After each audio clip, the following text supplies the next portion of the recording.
Welcome back to the Sunday Sports Frenzy. We are getting closer to tea time, and before you know it, it will be the 2024 U.S. Open at the Lancaster Country Club. I caught up with Sharon Rouillard, USGA Senior Director of Championships, overseeing the U.S. Women's Open, about what the course will look like and changes that have taken place since 2015.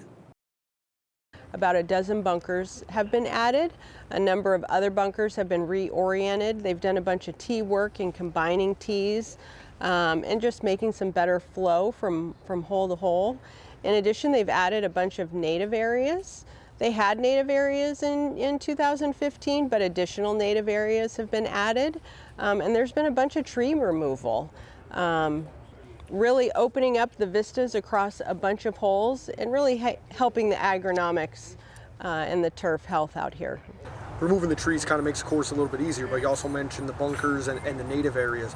With the increase in technology, the golf ball distance across the entire game of golf, how much of those changes went into making this course tougher for this championship?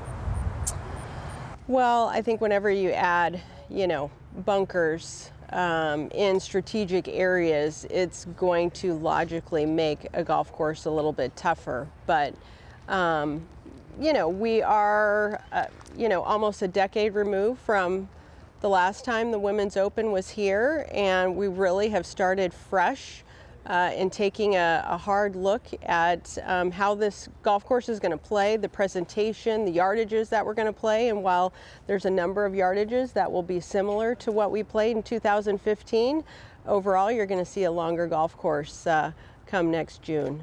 I don't know if this is an appropriate question, but if you had your druthers, how would you want this course to play? And do you have a final score in mind that you want the winner to be? Yeah.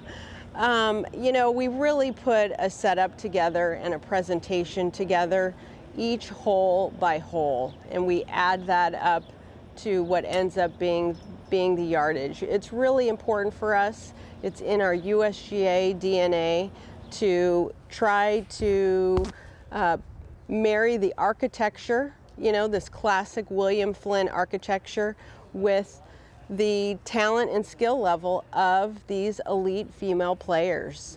And what that setup ends up being is what it ends up being. We are charged with putting together a tough and fair test, and that is certainly what it's going to be. Any concern with it being in May? I know that's a little earlier than it was last time, just because the summers here get very, very dry, but May coming out of April this year was actually very wet.